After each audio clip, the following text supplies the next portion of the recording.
What if I told you that over 70 million people have vanished in wars no one remembers, not because they were forgotten, but because their stories were erased?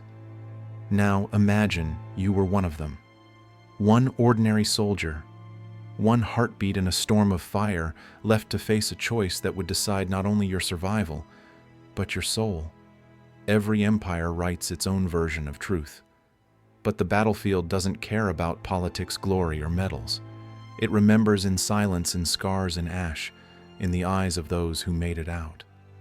This is not history as you learned it. It's the truth buried beneath the official reports, the part no commander ever dares to read aloud.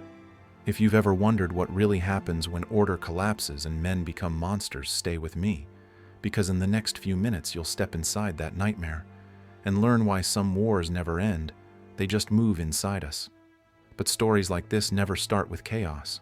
They begin quietly with people who still believe they're safe. Cities hum with the sound of order. Families trade laughter for certainty. And soldiers train for wars they think will always stay far away.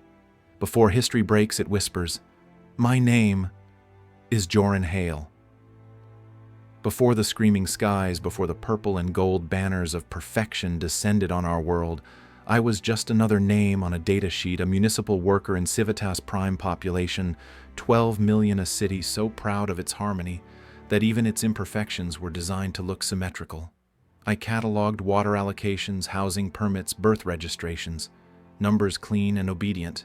Life made sense in numbers, until it didn't. They told us the Emperor's legions brought civilization, that their arrival meant progress, compliance, and peace.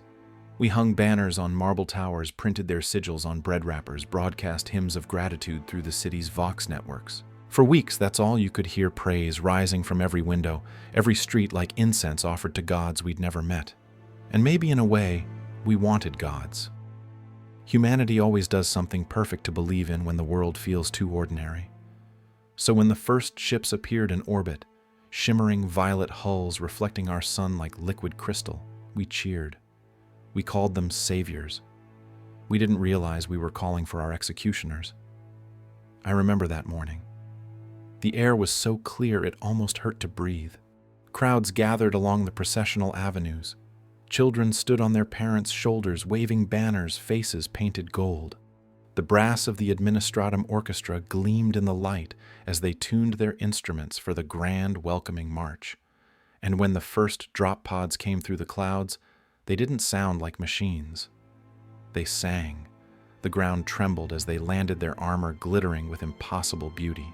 Every movement measured, rehearsed, precise. The Emperor's children, the perfect sons of Fulgrim. Their commander stepped forward, helmet under his arm, revealing a face so mathematically flawless it made people gasp. For a moment, everyone believed perfection had a face. And then, in one motion smoother than thought, he drew his blade, and our governor's head fell. The silence that followed didn't last a second. It exploded, screams, confusion, the sound of 1,000 hymns dying at once.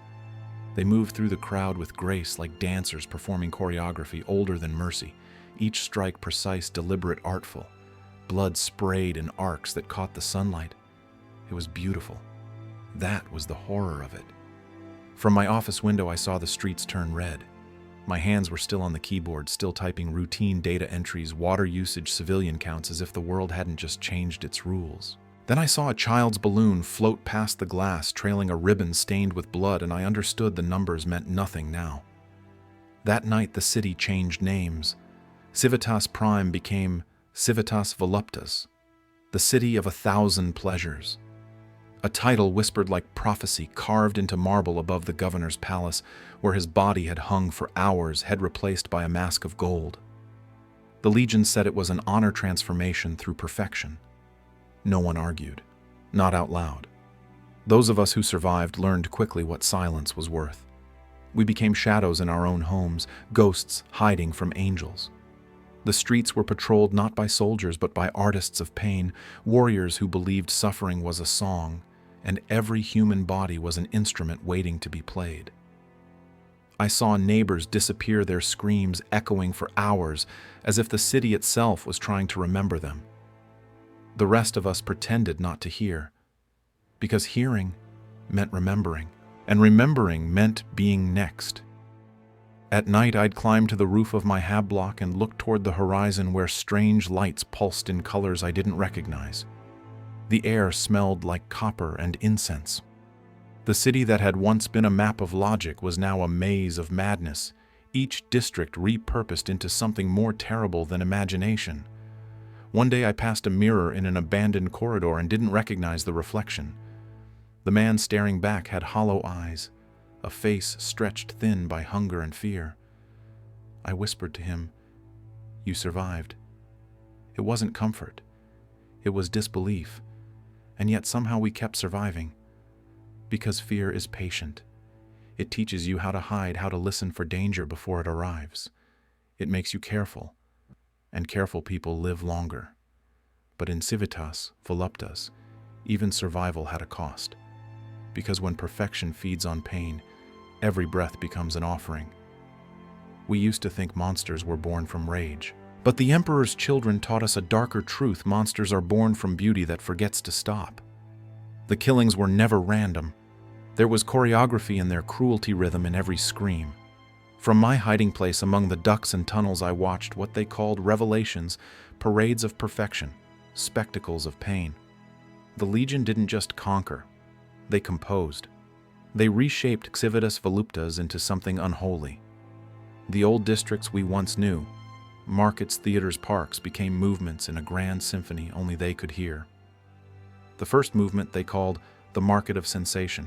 Here they experimented on the living, testing how far nerves could stretch before sanity snapped. Pain wasn't punishment. It was performance. Those who screamed the loudest were elevated to stages of glass where their agony echoed through the plaza like a chorus. Their suffering became the city's new soundtrack. The second movement was the Gallery of Transformation. I stumbled upon it by accident one night when the power grid flickered and the streets were empty. From a ventilation shaft, I saw what they had built: a cathedral of flesh and geometry, marble floors, glistening with crimson veins, walls that pulsed like organs. The air trembled with sound, not from instruments, but from people who had become them. I saw one woman whose body had been reshaped into a stringed harp. Her ribs had been pulled open, her lungs moving like bellows as she breathed in rhythm. A warrior approached her, dragging a bow of polished bone across the strings of her hands. The melody that came out was heartbreak made audible. It was so beautiful, I forgot to breathe. And that terrified me more than the horror itself. Because in that moment, I understood them. I saw the terrible allure of their art, how beauty could become a weapon sharper than any blade.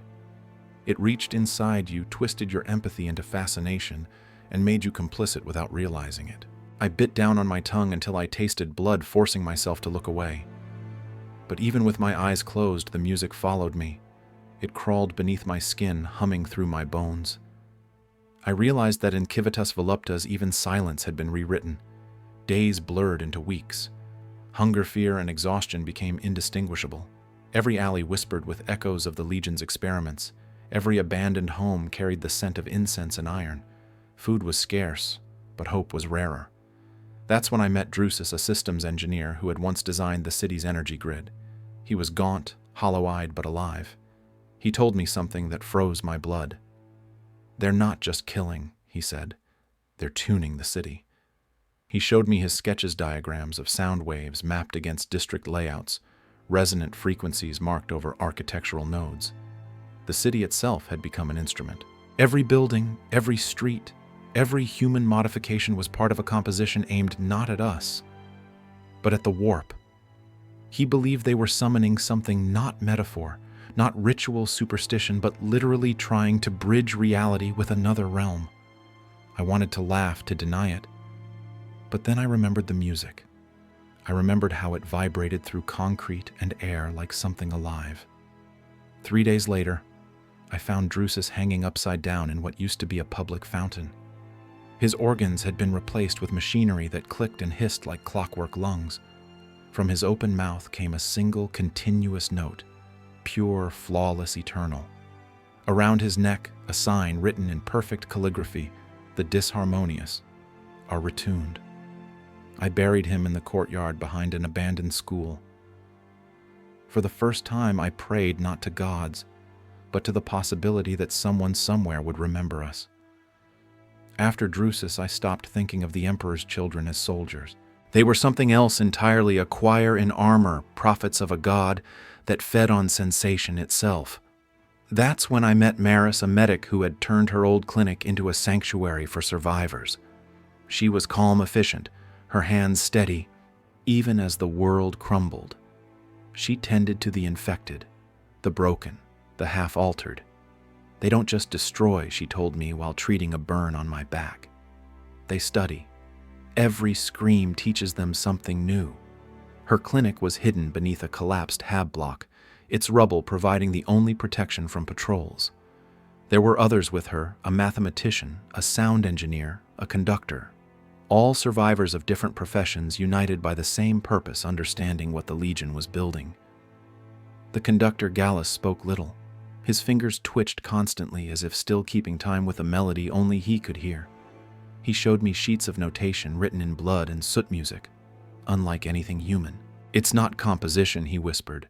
It's geometry. They're shaping sound into structure. Together they revealed the truth: the Legion wasn't improvising chaos. They were engineering it. Every performance, every modification, every scream was part of a deliberate pattern, a design to weaken the boundary between real space and the warp. They were building a bridge to their god.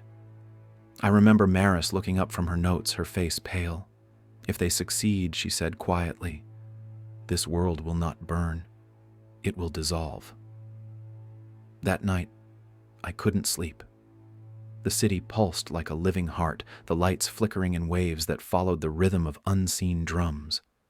I thought of Drusus's single note of the harp woman's song, of the geometric music scribbled in Gallus's trembling hand, and I knew she was right. This wasn't a war. It was a composition. And we were its instruments. But every symphony needs an audience. And the Emperor's children were saving the grandest performance for last. They didn't need to drag us. The music did that for them. It started as a low pulse under the skin, a second heartbeat tapping at the base of the skull, then rose like a tide you can't outrun. Doors opened. Hiding places emptied. People who had been silent for months stepped onto the streets like sleepwalkers, eyes shining, lips trembling, moving toward the center of the city, not because they were ordered, but because something inside them had been tuned to obey. I walked with them, not immune, only aware. The night smelled like warm metal and perfume. Towers flashed impossible colors. Bridges vibrated in sympathetic harmony. Civitas voluptas had become an instrument, and tonight it would play itself. The amphitheater was larger than geometry should allow an oval wound carved into the city's spine. Marble had learned to breathe there. Stone pillars swayed like reeds in a current you couldn't see but could feel as a pressure in the teeth. The tiers were already packed with faces that had forgotten their names. At the heart of it, a raised platform glowed with soft pink light surrounded by crystalline spires that sang in microtones as the air shifted. The Legion stood in a ring armor, half flesh, half him, each warrior a cathedral of curated sin. Their commander, the conductor, emerged from below in a slow ascent, as if the stage itself were exhaling him. The face that once broke the crowd with beauty now flowed like mercury features adjusting in search of a perfection that would not hold. The music didn't begin so much as reveal itself. First, a hush like snow inside a church, then a distant choir from nowhere and everywhere. Then the living instruments they had crafted took their places. I recognized a few of them. The harp woman, the man whose lungs had been tuned to release chords on the inhale and the exhale, a child whose spine had been rebuilt as a flute. Every step the child took sent a fragile note spiraling upward. The conductor raised his hands and an invisible lattice snapped into alignment. Beauty locked its jaws. When the first downbeat fell, the air folded. The amphitheater blinked from architecture into intention. Sound became scaffolding. Voices climbed it and built rooms where pain could echo with perfect clarity. The living orchestra moved in patterns more precise than parade drills. Every gesture bled and every wound sang. It should have been unbearable. It was. And yet it was also against every law of mercy magnificent. A melody rose that made my throat tighten with grief for people I didn't know. Harmonies followed that felt like apology, then demand, then permission. I realized what terrified me most wasn't that they could make suffering beautiful. It was that beauty once made was hard to refuse. The conductor pivoted and the composition shifted from lament to invocation. You could hear the city answer. Skyscrapers hummed transit tunnels, thrummed street lamps clicked in percussive ostinati, the whole urban body resonating like a drum held to a giant's chest. The sky responded too, stars smeared. The moon's edge wavered like a coin submerged in disturbed water. Above the stage, the air thickened and then tore not a wound you could see, but a subtraction you could feel, a piece of the world quietly not there anymore. The veil had thinned. I should have run. Instead, I was walking. An usher with gilded scars guided me down with 2 fingers at my elbow, gentle as a mother. The closer I got, the warmer. The air grew scented with incense copper and something sweet that tasted like nostalgia at the back of the tongue. People reached out as I passed, not to hold me back, but to take a last brush with what they believed would be transcendence. The conductor saw me and smiled with all the features he had left. A pure note, he said without speaking. Unfinished. Perfect for the final stroke. Hands like instruments, straps that tightened on their own. A table that rose from the stage as if the music were lifting it. There was no violence in the mechanics, only artisanal care. A blade hovered. A needle sang.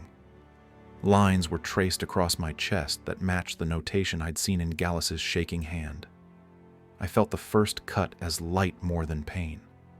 The second arrived as memory. The third found the place where fear becomes quiet and conviction gets born. I knew what they wanted from me. A conduit.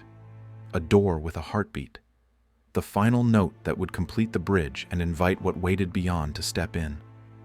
I reached for Maris in my mind, the way a drowning man reaches for the last hand he remembers. Her voice came back as instruction she had never spoken aloud. If you can't break the song, bend it.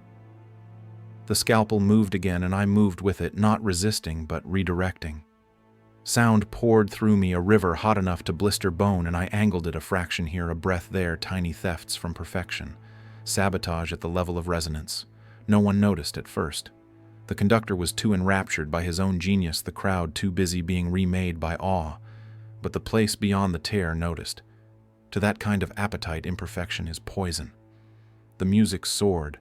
The rift widened, and for one suspended second, the amphitheater existed in 2 places at once. I saw it in the conductor's eyes, a universe of mirrored chambers, and silk screams, the throne of a god who had never met a limit it didn't turn into a promise. The conductor reached to touch my face, a caress and a coronation. The next bar should have been triumph. Instead, the chord came back wrong. A hairline crack sang through the harmony. The entity on the other side flinched, and everything flinched with it. The rift puckered. Light that wasn't light bruised purple, then black. The conductor's smile collapsed into fury. He leaned over me, voice vibrating through bone. Hold your place. I did just not for him. I held the angle of refusal. A second crack lanced across the composition, and the god behind the veil withdrew its hand. Not gently. The vacuum snapped. Sound reversed like a tidal wave spun in an instant. The conductor screamed, a pitch I felt in my teeth, in my nails, in the soft hurt places we hide from daylight. The spires shattered inward, shards wrote staves in the air, and then carved those staves into flesh. Warriors folded up as if remembering they were smaller. Some burst like grapes under a calloused thumb. Seats turned into mouths that swallowed devotees whole. The straps around my wrists slackened, confused by their dying instructions. I stood into a body not entirely my own, half score, half scar. The conductor crawled toward me through a rain of broken geometry, his face briefly resolving into something almost human, the beauty he'd traded away shining for a heartbeat like an apology he was too proud to give. Finish it, he begged, but he meant something else. He meant finish me. I met his eyes and shook my head. Live with your imperfection. The ceiling learned gravity badly and came down in chunks. The floor rippled like a frightened animal. People ran, crawled, sang, begged, froze, every possible verb that the end of a world demands. I moved through them with a steadiness I didn't own, guided by a rhythm that wasn't theirs anymore. Outside the city was already unmaking the shapes they'd forced upon it. Towers bent back like fingers changing their minds. Bridges shrugged off burdens they were ashamed to have carried. The broadcast spires coughed out static, and then a sad little melody the kind a child hums when trying not to cry. In the distance, something bright snapped at the apex of the crystal spire and rained itself down in knives of color. The shards cut lines through streets that would remain scorched for years, a map of the night. The god refused us. Some of the transformed were unraveling skin, remembering where it had once belonged, bones renegotiating contracts with the rest of the body. Others were stuck between shapes, lost in the doorway they had tried to become. I kept moving. Not because I had a plan, but because standing still felt like joining the architecture of their failure. By dawn, the amphitheater had sunk into its own footprint, a ruin pretending it had always been one. The conductor was gone, or everywhere hard to tell when a man has poured himself into a song and the song has been broken. Survivors drifted like ash on a breathless morning. No cheers, no vengeance. Just the quiet business of continuing. I found a service corridor and followed it until the city's music fell below a threshold I could refuse. My hands shook. My chest burned where the score had been cut into me. I pressed my palm against the wounds as if I could hold the notes inside. For a moment, the world was only heartbeat and dust. And then the decision rose. I turned toward the last place that had felt like mercy, the atmospheric plant where machines were louder than memory. I walked because walking is the oldest prayer. I walked because I still had a job that required breath to carry what happened through another hour. The sun came up the color of old brass. Somewhere behind me, a building fell with the sound of a book closing. I didn't look back. Some victories aren't won. They're survived, and some survivals are not a blessing, but a mission. Morning came without light. The sun rose, but it was weak, diffused through a sky still stained with residue from the night before, the air trembling with particles that refused to settle. Civitas Voluptas was gone. The towers that once scraped the heavens now leaned like broken metronomes, their rhythms spent. Streets had become rivers of glass. The air stank of ozone incense and something else, the sweet metallic tang of endings. I walked for hours through the wreckage. The city was silent but not dead. The silence had weight, as if it were listening for something that hadn't finished. Somewhere beneath the rubble, machinery still pulsed, faintly caught in feedback loops it would never escape. Every few blocks I'd find a face frozen mid-ecstasy, eyes glassed over, skin calcified into marble veined with gold. They had been perfected statues sculpted by a god who forgot how to stop. I found survivors too. Fewer than 100 scattered souls clinging to fragments of habit, a woman boiling rainwater in a tin can, a child tracing circles in the ash. Most of them wouldn't speak. When they did, it was only to whisper pieces of the music under their breath like prayers that refused to die. At the atmospheric plant I found Maris. She was alive, barely. One arm gone, half her face burned, but her eyes still sharp. She smiled when she saw me. "You bent it," she rasped. I felt the pitch break.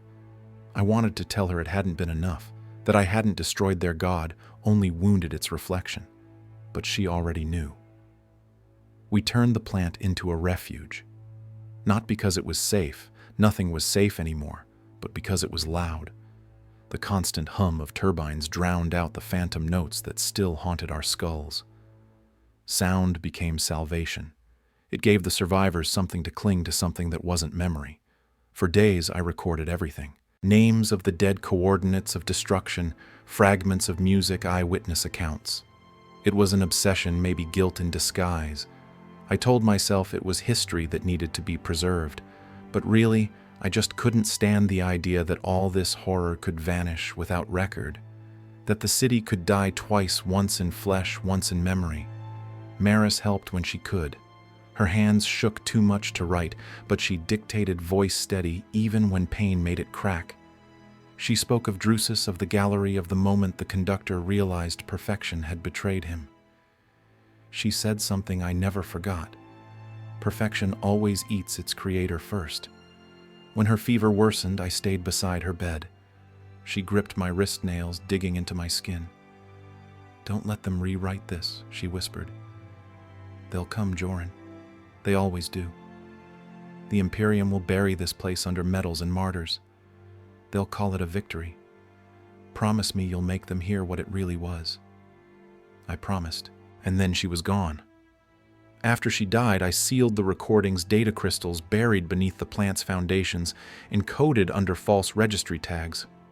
I didn't expect anyone to find them. Maybe that was the point.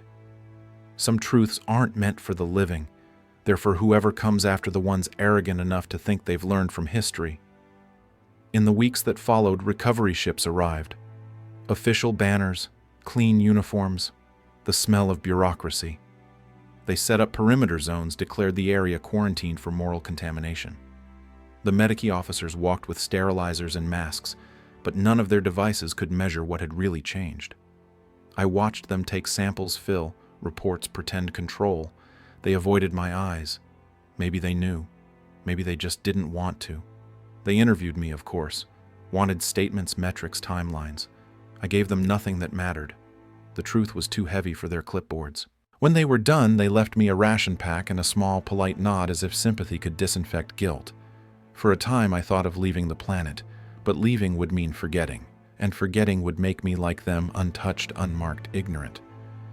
So I stayed a custodian of silence. I learned the city's new language, the sigh of wind through hollow towers, the whisper of shifting glass. Every sound carried memory, and I listened. Some nights I still hear the symphony faint like an echo trapped in the marrow. But now it's different. The dissonance I forced into it lingers, a fracture in the pattern, a reminder that perfection can be wounded. That might be the closest thing to hope this place will ever have. Weeks turned into months. The Imperium renamed the ruins again, as they always do.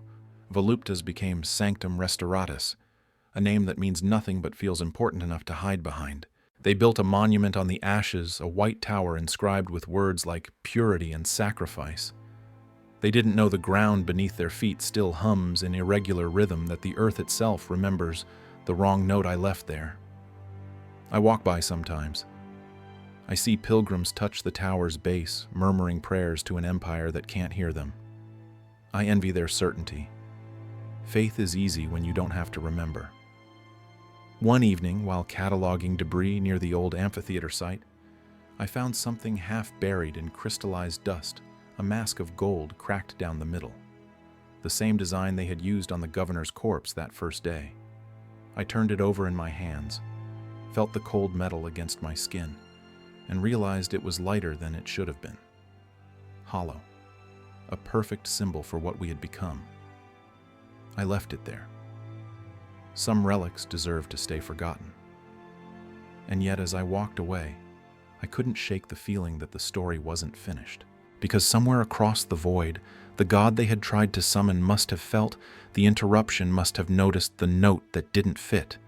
Gods don't forget such things. They wait, they listen, they adapt. And I fear that someday it will try again, only louder. You don't realize how loud the universe is until you finally turn everything off. When I cut the recorder's feed for the first time, the silence felt wrong, like a sound with its teeth pulled. But silence is the only thing I have left that still obeys me. Everything else belongs to the aftermath. It's strange, the things that survive. The turbines in the plant still hum, patched together with wire and luck. The data slates flicker when the wind shifts. Somewhere deep underground, the pulse of what we built still beats once every 13 seconds, a metronome for ghosts.